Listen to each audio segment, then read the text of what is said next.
Good morning from McCain Auditorium on the campus of Kansas State University in Manhattan. The K-State Radio Network presents now an address by Senator Howard Baker, Republican of Tennessee, the minority leader of the U.S. Senate. Senator Baker will be presenting the 44th address in the series of Alfred M. Landon Lectures on Public Issues here at Kansas State University. The title of Senator Baker's address, Toward a New Republic.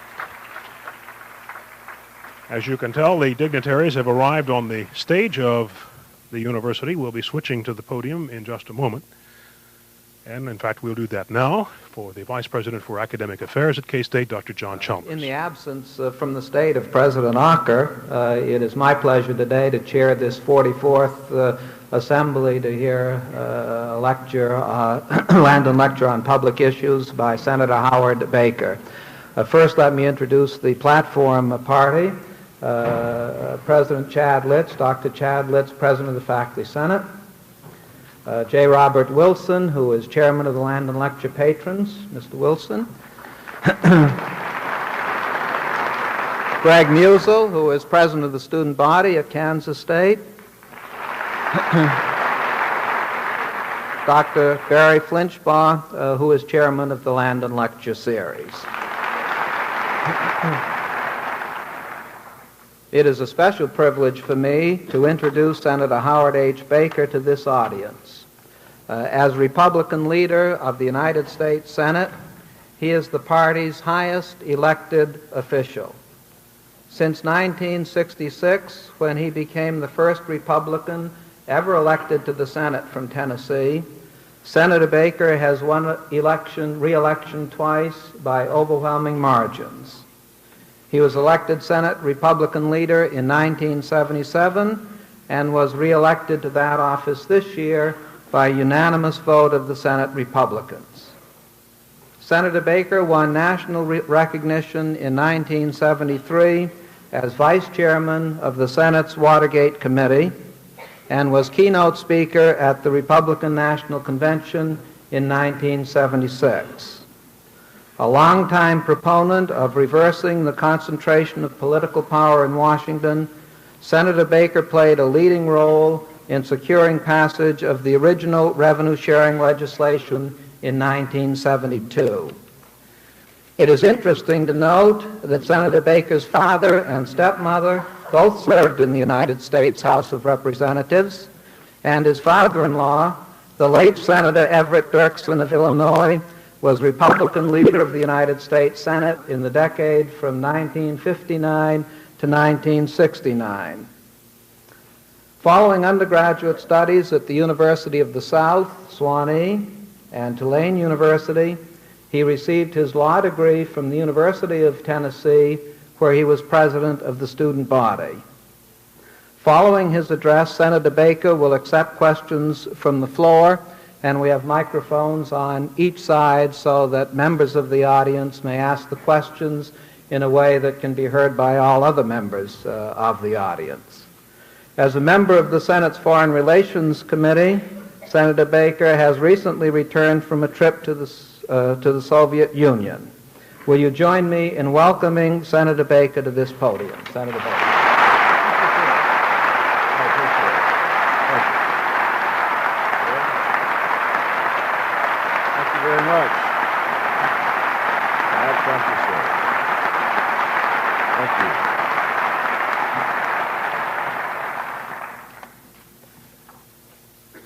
Distinguished platform guests and ladies and gentlemen, I'm pleased to be here for this lecture series.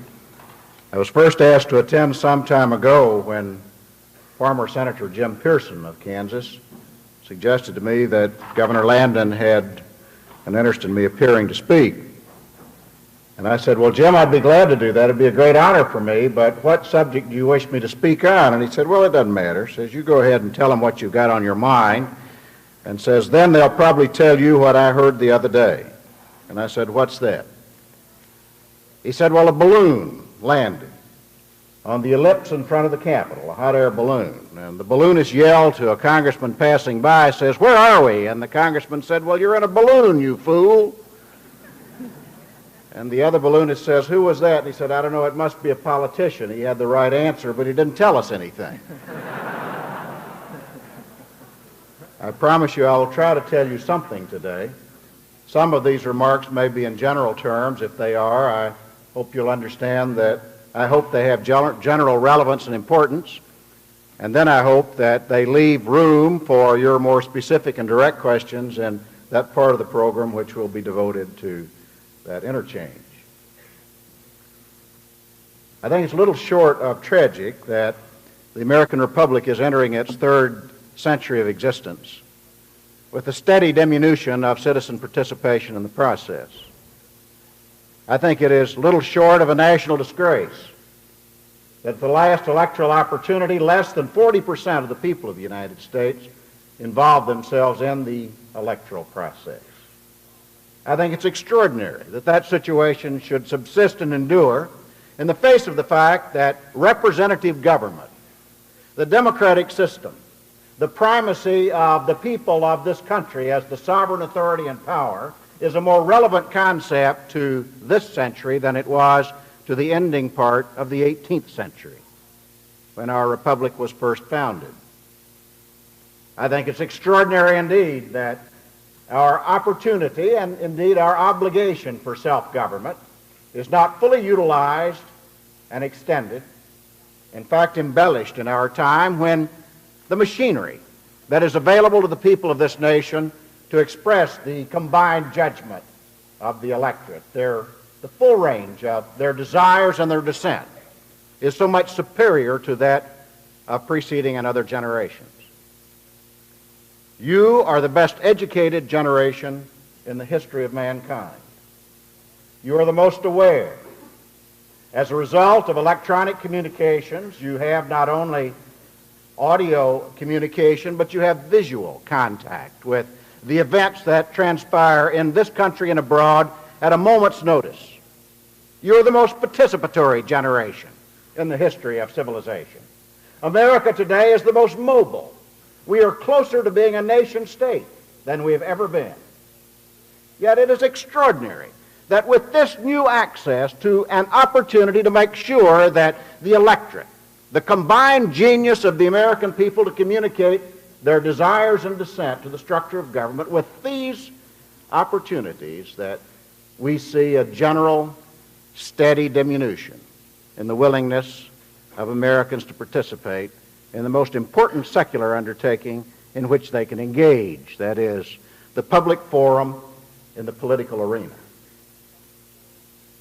The introduction correctly stated that my father was in the House of Representatives of the United States, as was my mother, my stepmother, and my wife's father, which makes me a congressional brat. But, you know, I'm proud of that. I'm proud of their service, and I'm proud of their recognition of the fact that in addition to the opportunity to prosper and to enjoy their profession and their personal undertakings, there was an opportunity and an obligation to contribute something to public service as well.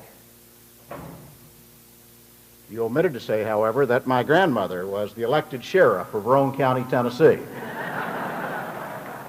And that may be the most significant political gene that I carry in my body, but incidentally, she's 99 years old now. She lives in Florida and spends most of her time taking care of her 76-year-old daughter. But she's a strong person. I told Alf Landon about that last night.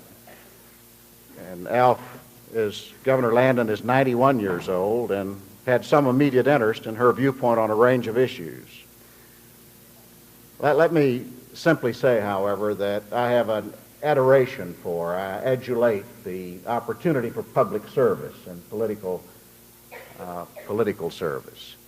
I do not think it is an unseemly pursuit. I do not think it is in some way beneath your dignity. I think indeed that it is a dereliction of your personal duty if you aren't involved in the public affairs of this country. So I urge your participation in the public affairs of the nation. As Republicans, as Democrats, as Independents, as the League of Women Voters, as the NAACP, as whatever it may be, there is an obligation, I believe, to extend and to improve the nature of representative government in our generation by a greater participation in it.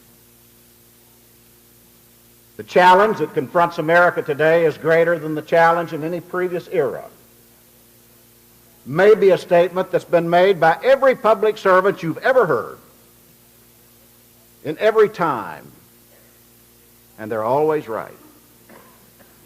Because just as science and technology and extending social development has created new opportunities for us to improve on the nature of plural decision-making, of representative government, so have the advances of science and technology made this a dangerous planet. As the great philosopher Buckminster Fuller once said, as a result of these advances in electronic communications, as a result of instantaneous communication and almost instantaneous transportation, that the world has become so small that the have-nots are rapidly finding out how much the haves really have. So from a social standpoint, we live in a dangerous time. We have the imperfectly stated human obligation to see that our system produces more and more of the good things of life and then distributes them more equitably. From the standpoint of military destructiveness and the opportunity for conflict, there is no doubt that it is a quantum jump in the ability of mankind to wage warfare that we now have the undoubted ability to incinerate every living organism on this planet with our weapons of war. So I am right, and every preceding public official, whether autocratic or democratic, has been right when he says that with succeeding generations, the challenges are greater, but so are the opportunities. I happen to think that if we have any chance at all of avoiding a nuclear holocaust, if there is any chance at all to realize on the potential of mankind to raise the standard of living throughout the world, to eliminate even abject poverty from the face of this planet, that it must come from two things. It must come first from the productivity of the free enterprise system. And it must come second from the decision-making authority of representative government. I do not believe that America has always been right in the major decisions that confront her, but she's usually been right. And she has not usually been right because she's always had great leaders, but rather because the people have ordinarily been right in the expression of their political judgment, in the formulation of the issues that will confront the country, which will be debated in the public forum.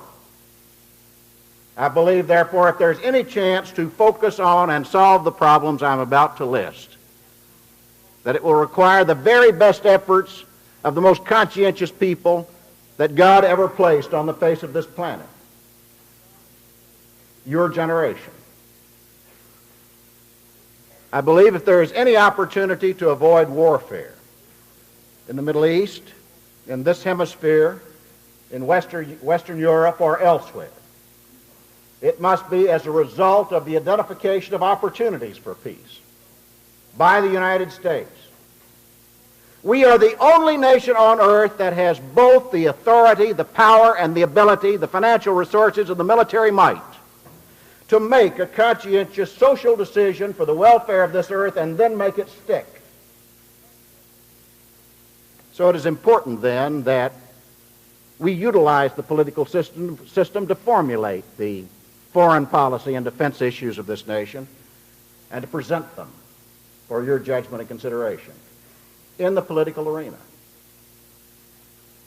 I'm criticized sometimes for saying that, I'm criticized sometimes on the basis that I'm politicizing foreign policy. And then to a degree, I plead guilty, but only in my formulation. I think foreign policy and national defense is so important that we dare not entrust it to a few, but rather it must be judged by the sovereign and supreme authority, the political system, the people of this country. I think it would be foolhardy to isolate the next steps in our foreign and defense policy from the scrutiny of the political system. I do not think you can consider SALT or the Middle East or rearmament or peace treaties in the vacuum and isolation of other and different circumstances. It must be decided in the rough and tumble, hurly-burly of public debate. My friends, these are some of the decisions that we must face. First, is there an opportunity to extend and to improve a cooperative relationship between the United States and the Soviet Union?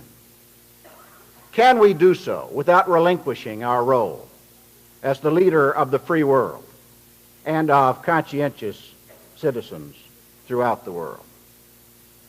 Is it possible to improve and to embellish the free enterprise system so that its productivity will serve the needs of mankind without creating oppressive wealth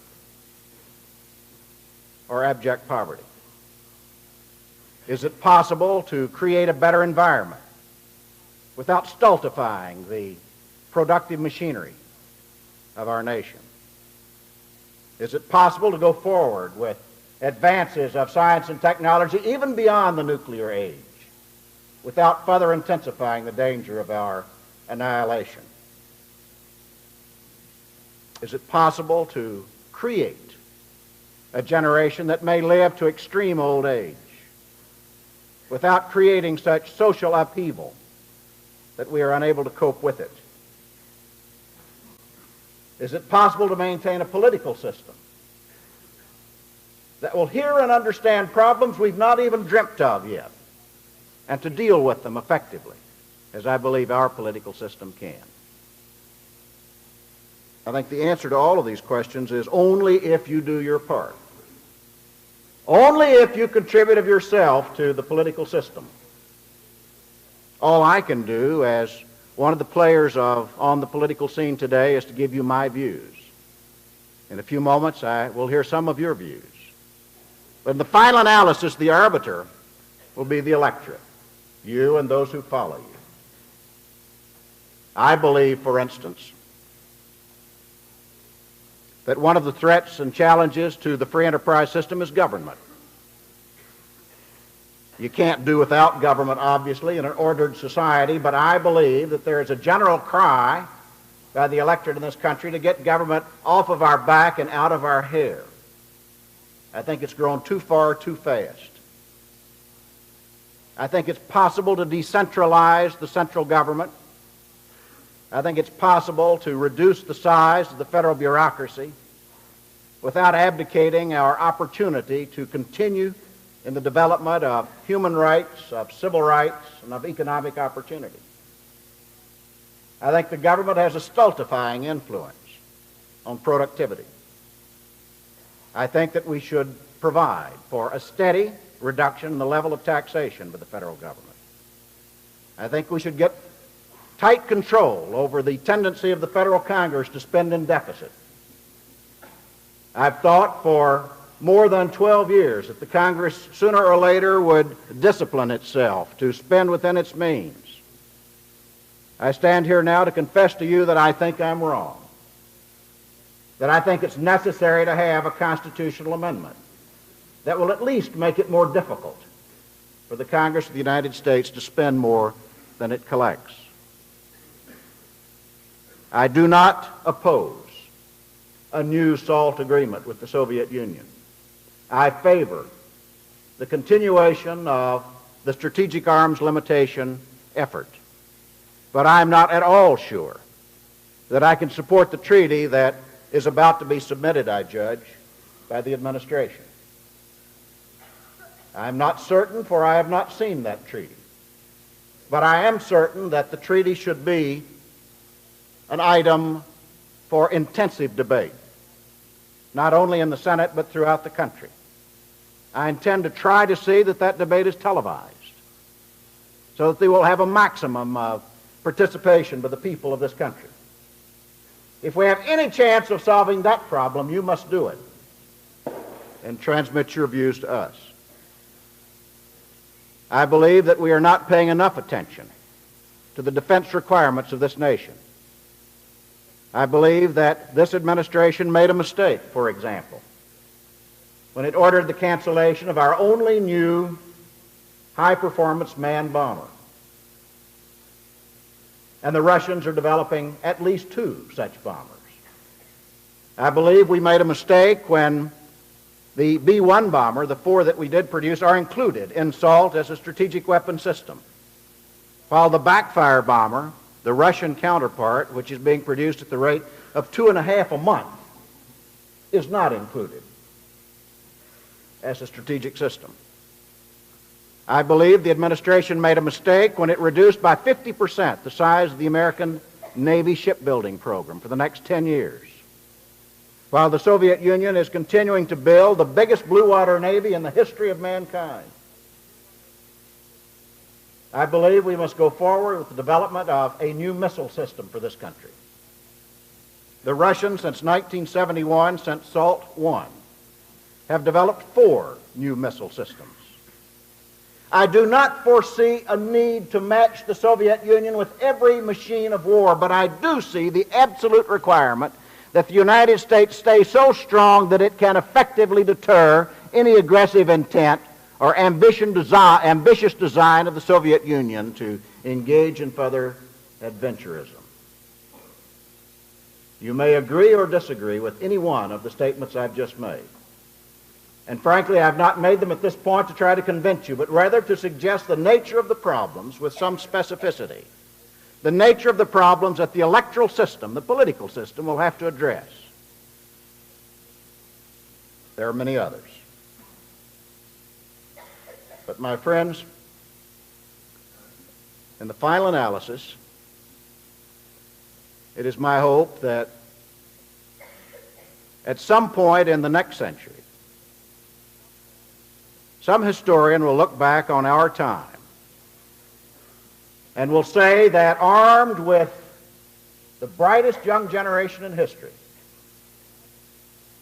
the most aware and participatory group of young people in the annals of civilization, with the finely honed political system that reaches out and harvests the native, instinctive ability for self-government of the American people, that the United States made 2 crucial decisions that altered the course of mankind and civilization. The first decision was to reiterate its faith in the free enterprise, free market system as a superior, more compassionate and humane system than any other economic order on the face of the earth.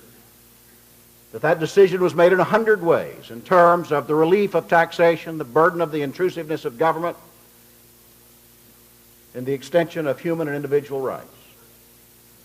And second, that the United States chose to reiterate its determination to remain the leader of free men and women, not only in America but throughout the world, who wish to stand against the obvious and patent destructiveness of authoritarian regimes of whatever label. That they provided the will and the wisdom, the machines of war and the opportunities for peace that averted a nuclear holocaust, the end of the 20th century. Really, my friends, that's your challenge. As I sat with Governor Landon last evening in the magnificence of 91 years of accomplishment, and as we talked as peers and equals, as we discussed the great issues that confront this nation today and beyond, it occurred to me that while his time had come and gone for active participation in the affairs of this nation, so would mine come and go before very long. And that the future of this nation depended on you in this audience, or would today depend more on you and your judgment and your willingness to participate than it does on anything I may decide, because you are the ones who will have to make those judgments and decisions. You are the ones about which that historian will write. And you're the ones who must, at this time, share and soon shoulder the responsibilities to preserve the American opportunity. My friends, I bring you greetings from Senator Bob Dole, who invited me to attend here, from Senator Nancy Landon Lecture, who is a magnificent senator and has a great future before her, and who may have offspring in this audience. If you do, let me tell you, being a congressional brat ain't too bad. And may I conclude then with a brief remark that was made to me, or a brief story that was made to me by my father-in-law, this late, I think, great Senator Ev Dirksen. We were traveling once in a group where someone had just lectured him on the evils of politics. In that deep, sonorous, resonant voice, he said, "Look, let me tell you a story that illustrates why you're wrong." He said, "Have you ever heard the story of the young man who remembered late in the afternoon that today was his wife's birthday?" As Dirksen went on, he said, "As our young friend suddenly realized late in the evening he'd forgotten to buy her a present, and he didn't dare go home without that birthday present. So he rushed from the office to find a shop that was open, and the only thing he could find was a pet shop. And he went inside, and he said, 'Look, today is my wife's birthday. I haven't got a present. I don't dare go home without one. What have you got that I could take her?' And the shopkeeper said, 'Well, how about a parrot?' And he said, 'Well, I hadn't thought about a parrot, but it's too late to shop for much else. How much is it?' And he said, 'It's $700. And he said, 'Isn't that a lot?' And he said, 'Yeah, but you see, this is a special parrot. It's an especially talented parrot. It speaks 7 languages fluently.' And he said, 'Well, it's too late to argue. Here is my check, and here is my card with my home address. Would you deliver it?' And the fellow said, 'For $700, you better believe I'll deliver it.' So our young friend went back to the office. He finished the last-minute details. He packed his briefcase. He jumped in the car and drove home. He rushed up the sidewalk and flung open the door and said, 'Honey, did the bird get here?' She said, 'Yes, and it'll be done in about 30 minutes. And he said, 'Well, why did you do that? That was your birthday present. It was a parrot. It spoke 7 languages fluently.' And she paused only for just a moment and looked at him and said, 'Well, if it's so damn smart, why didn't it speak up?' So, my friends, you see, I'd like to conclude by uttering a challenge to you. I've heaped on you my praise, my admiration, and even expression of my confidence that shoulder and share these responsibilities. You are indeed the public. You're the best equipped of any young generation in history. You have graver challenges before you than any time in previous history.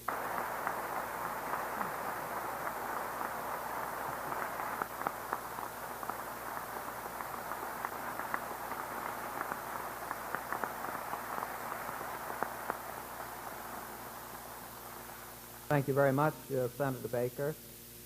I was instructed really before I came on stage with him not to announce the topic of his address this morning. I noticed he never looked at it as he went through it. It was a fascinating address from my point of view. And instruction to you is to speak up as the participants. You don't have to wait for the electoral process. You have your first chance to speak up now. Senator Baker will handle the questions himself, and if you will go to the microphones on either side to give your question, please. While the audience is preparing to assault me with their questions, I'd like to tell Greg that the only other elective office I ever held in my life was president of the student body at the university, so you see what's in store for you now. And I'd like to also acknowledge the number of Pi Kappa Phi sweatshirts I see down in the audience. Not only was that my fraternity at the University of Tennessee, but my son's fraternity at Middle Tennessee State University. I'll be happy to have the first question.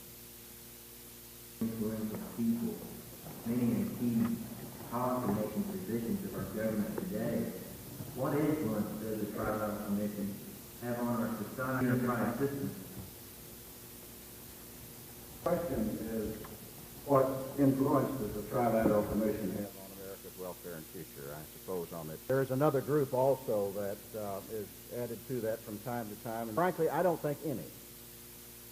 I don't think either one of those groups have any significant impact on the foreign policy determination. Quick, concrete example. It may be they just don't know any better. But my friend Bill Brock, who used to be a senator from Tennessee, is a member of the Trilateral Commission and has been for years. And I asked him once, Bill, has anybody from that group ever talked to you about any issue of foreign or domestic policy? And he said, never. I'm a member of the Council on Foreign Relations. I joined it many years ago, primarily because they have a good publication.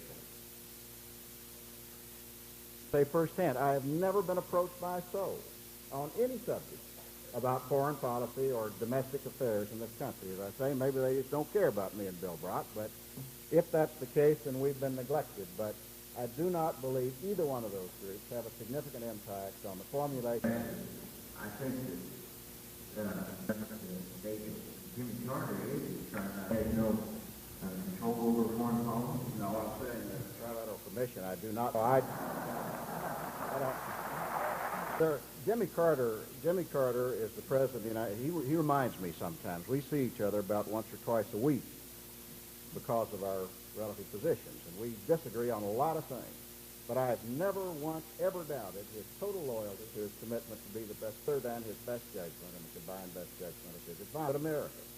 I think sometimes he's badly mistaken, and I tell him that from time to time. And one day he asked me, Howard, are you going to run against me? And I said, I might. Are you going to run too? But, you know, that's sort of the nature of politics. Bob Dole said once, you know, we've got to learn how to disagree without being disagreeable. And I think Carter does a pretty good job of that. I count him a friend personally. I count him an adversary politically, but I've never doubted his motivations or his loyalty and balance. First is the constitutional amendment. I favor the Luger Amendment. Senator Richard Luger of Indiana, I believe, has the best approach to this subject. The Luger Amendment does not mandate a balanced budget as such. It simply provides that before the Congress can appropriate money in excess of revenues, that it must determine first by a concurrent two-thirds resolution of the Congress, approved by the President, that is necessary in the national interest. It doesn't prevent it. It makes it more difficult and less convenient for the Congress to spend in deficit. But I am convinced that a constitutional amendment is necessary. I don't think any more resolve of good intentions with the Congress is going to do it.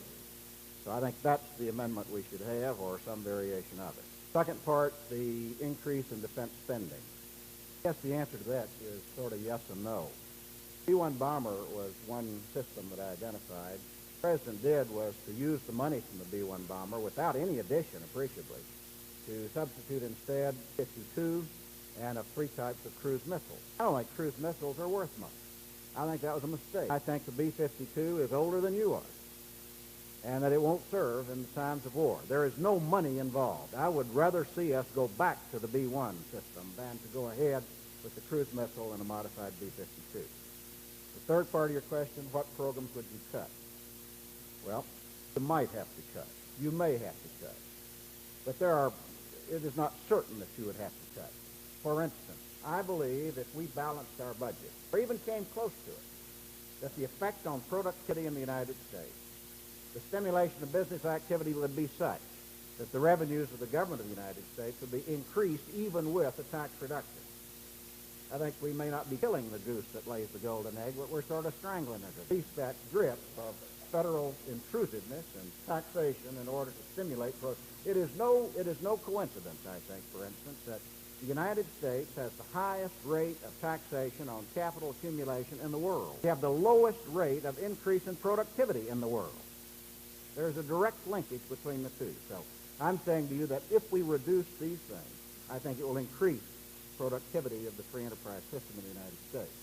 But if finally you have to make an inevitable balancing judgment, and I'm not sure we will, but if you have to make a balancing judgment between domestic programs on the one hand and the necessary national defense on the other, former Senator Jim Buckley from New York said when we were arguing one environmental impact statement about education system for the Navy that would vary antennas to prevent it, or at least to require an environmental impact statement. And Jim Buckley said, I wonder if anybody's ever written an environmental impact statement on a preempt. Finally get down to it, we owe a primal fundamental responsibility to provide for the defense of the country. Sacrifice, traditionally America has done it, but I end by saying I don't sure that to provide for the weapon systems that I've suggested would require additional revenue.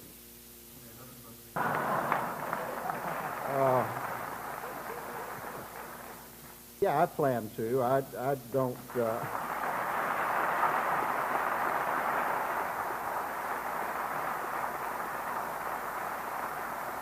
I don't plan to announce here today, but yeah, I plan to do that. And I'll be back in touch with you, and we'll talk about it another time. Just to, well, you mentioned Buckminster Fuller's comment on the have-not tax. And this is the balloon, and maybe we're all in. I'm wondering just what a third party, somebody who is the intentions of, or the object of Soviet intentions or anybody's intentions, how they would feel if we tried to defend them when our standard of living, our technology, our resources that we use to defend them are probably, we have those technologies, resources, and materials at their cost. That gets back to maybe we have it because they do not have it. Wondering now that you mentioned the communications, the network shrinking the world, excuse me. Basically, well, I don't know how to formulate the question, but I feel awful bad that we have such a nice balloon. Let me tell you another quick little story, and then I'm going to answer your question. I guess the point of the story I'm about to tell is this perfect world. And there are a few things that can totally immobilize good intentions, and one of them is a terrible guilt burden. And frankly, I don't feel any guilt about what happened 100 years ago or 200 years ago. I would feel great guilt if I tried to perpetuate that. But, for instance, in the civil rights movement, I've been a staunch advocate of, I believe, every major civil rights bill that's ever come before the Congress since I've been there. But I did it because I thought it was relevant to our time and without any direct response to a guilt feeling about my ancestors. Well, I sort of feel the same way about third world and exploitative free enterprise. True that we prospered at the expense of others. We sort of took our example from the British Empire, and before that from the Roman Empire. That's sort of the way civilization evolved. But that doesn't mean that I have to feel immobilized by some guilt feeling about it. I've just got to do the best I can with my time as it was given to me, knowing that we aren't perfect. The story is when they tell about Will Rogers, who came home to his native state of Oklahoma close by, and after he'd been in Washington for a while as a reporter, philosopher, columnist. Somebody said, Will, you've been in Washington a long time. Is it true that Congress is made up of thieves and rascals? He said, well, of course, but it's a good cross-section of its constituency. And, the point of the matter is you and I both are the legatees of many things that are bad and many things that are good, but the good will far outweigh the bad in America, and we've just got to make do with what we got. We ain't perfect, but we're better than anything else on the face of the earth.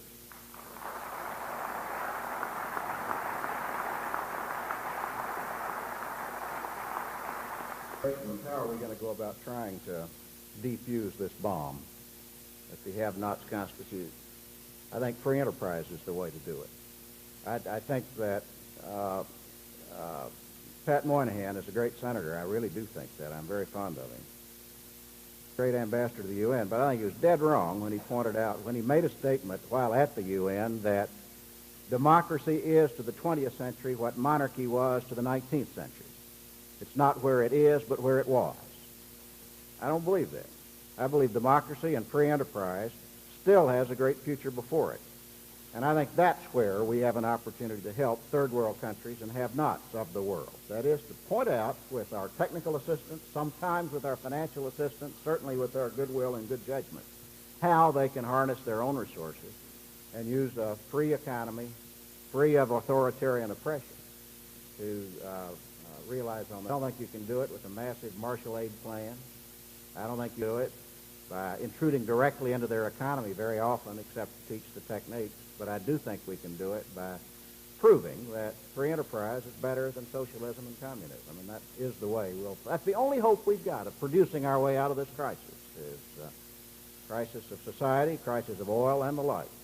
But I think we can do it, and can do it in that way. I think President John F. Kennedy will be remembered for many things, but one of the great things he did was to constitute the Peace Corps. That effort, which is, by the way, a manifestation of voluntarism primarily, did more to embellish and burnish the image of America than most anything else we've done, short of the Marshall Plan right after World War II. Concerning the situation in Iran, is there any truth behind the idea that the United States is supplying or has supplied the Iranian government with military weapons, or as far as military intelligence? The current of the Shah.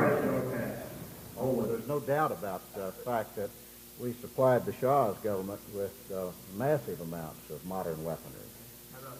Don't think there is any doubt about that either. We not only are not supplying them anything, they won't even talk to us, hardly.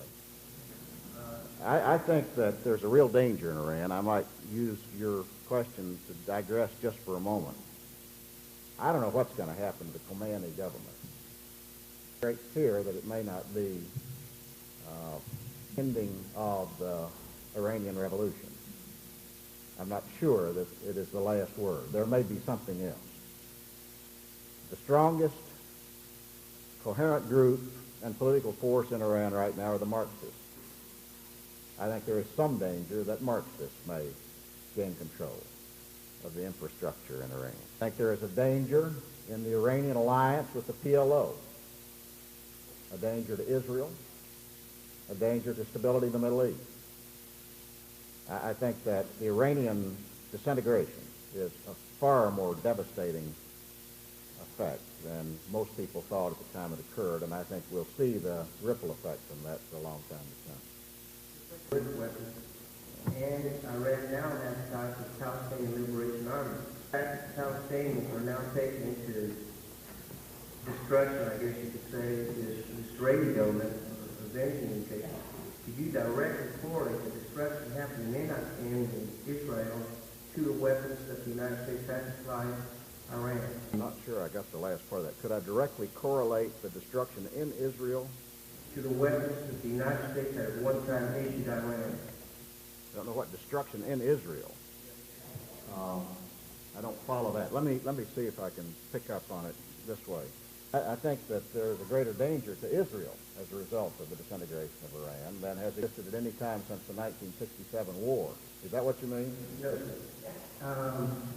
Palestinian Liberation Army is supposedly, to my knowledge, has been avenging Israel. I don't know where. That's where I'm hanging up. I don't know of any recent... This morning I read that the Palestinian Liberation Army is supposedly, to my knowledge, has been Israel. I don't know where. That's where I'm hanging up. I don't know of any recent... This morning I read that the Palestinian bombings, I read this morning. Yeah. Well, I don't think so. I think the Palestinians been up to that sort of things for so long, and almost 100% with Russian weapons, that it would be difficult to correlate these episodes that you speak of that I'm not familiar with the loss of Iran. That may be so in the future. It certainly could be an outgrowth of the PLO-Khomeini-Arafat relationship, but I don't think it is at the moment. Let me tell you a quick little story, and I want to take one more question, then we're going to quit so you can go to class, which I know you're dying to do. I visited Arafat once. I was in Beirut. I was in several countries in the Middle East, and I expressed an interest in visiting with the PLO leaders, including Arafat. And I went to Lebanon, went to Beirut when it was still possible to go there. It's virtually impossible now. And at that time, you know, we had no direct official contact with the PLO. Therefore, the American embassy in Beirut wouldn't deliver me to the PLO or to Arafat. So the arrangement we made was through the American University in Beirut. That is, the ambassador took me to the American University in Beirut, and some of the professors there in turn introduced me to some of the PLO representatives, and they loaded me in a car and drove me for 45 minutes through the streets and byways of Beirut, I think to try to confuse me, not knowing I was confused from the moment I arrived. And we finally ended up at an apartment house in a narrow street in some part of the city. We went inside and got in a little elevator. Only hold 3 people, me and 2 men with cartridge belts and automatic rifles. And it started laboring its way up 4 floors. It opened and took me into a 3-room apartment filled mostly with filing cabinets. And the 3rd room was Arafat behind a small desk. I'm a photographer. I'm an amateur photographer and have been all my life, and I revel in visual images. And I looked around that room, and I saw this state of dishevel, and I saw this figure, small, much smaller than I thought he would be, in the turban and the cartridge belt and the green khaki fatigues and the desert boots. And it was precisely the image I'd expected until I glanced down and saw that his desert boots were laced with candy-striped shoelaces. And it destroyed the whole meeting. You know, it so upset me and threw me out of kilter that I had a hard time trying to focus on what he had to say. But Arafat is, he's a strong personality, stronger, I think, than I had given him credit for. He is a determined nationalist, and I expect you're going to see a much stronger Arafat with Iranian backing than we've seen heretofore. Ladies and gentlemen, you've been a good audience. I thank you for the opportunity to be here. And I bring you greetings as well from Congressman John Rhodes, who is the minority leader of the House of Representatives, who asked me to remind you that as an alumnus of K-State that he regularly wears the purple and white. Thank you very much.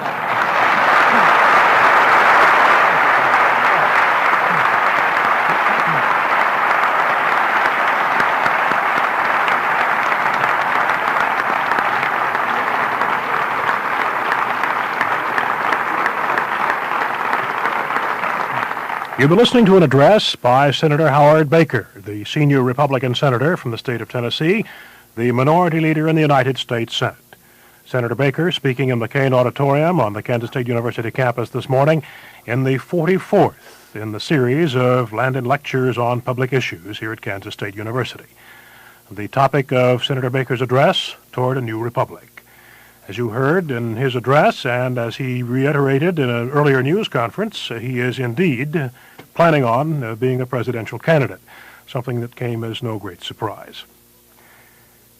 This program was produced by Extension Radio Television Film at Kansas State University. The technical supervision was by Del Staub and Ron Jones. I'm Ralph Titus, and this is the K-State Radio Network.